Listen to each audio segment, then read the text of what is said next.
In this video, we will explore the positioning of patients for robot-assisted posterior cervical spine surgeries.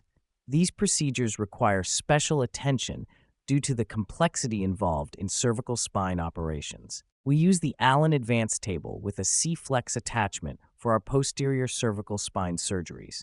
It provides 3 methods to prone patients: log roll with manual inline stabilization, the sandwich and flip technique, and awake prone positioning.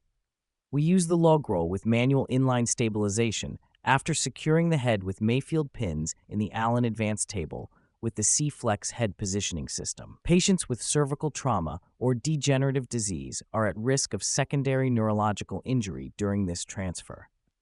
For additional safety during proning, we immobilize the neck with a hard collar.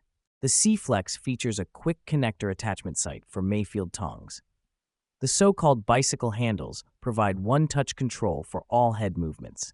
It allows precise, quick, and controlled head and neck adjustments with an impressive range of motion. Additionally, intraoperative adjustments can be made seamlessly. C-flex offers 28 inches of height adjustment, 6 inches of lateral adjustment, and 9 inches of extension, as demonstrated in the clip. Correct application of the Mayfield clamps is crucial. The Mayfield head holder uses 3 pins for fixation, which should be inserted 2.5 to 3.5 centimeters above the apex of the auricle.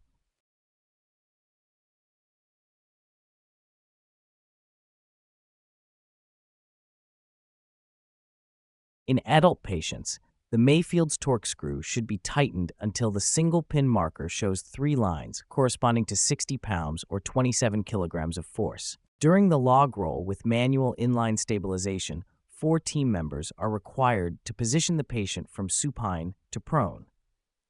The surgeon stands at the head end, maintaining the patient's head alignment with the shoulders by holding the Mayfield, while 3 other team members perform the roll. Once prone, the quick connector attachment site of the C-flex is secured to the Mayfield. The bicycle handle is then used to adjust and fix the C-flex in the appropriate position. Here, we can observe that finer adjustments can be made for optimal neck positioning. The degree of flexion and extension can also be precisely controlled.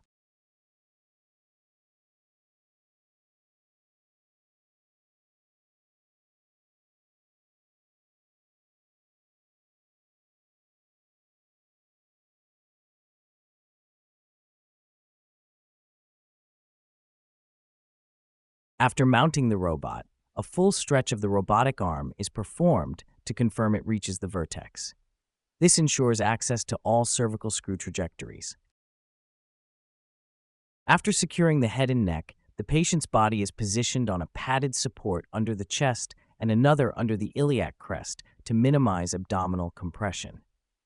The arms are placed alongside the trunk and secured with tape. That concludes the positioning of the patients for robotic cervical spine surgery. Thank you for watching. Don't forget to check out our channel for more informative videos. If you found this video helpful, please like, share, and subscribe to support us.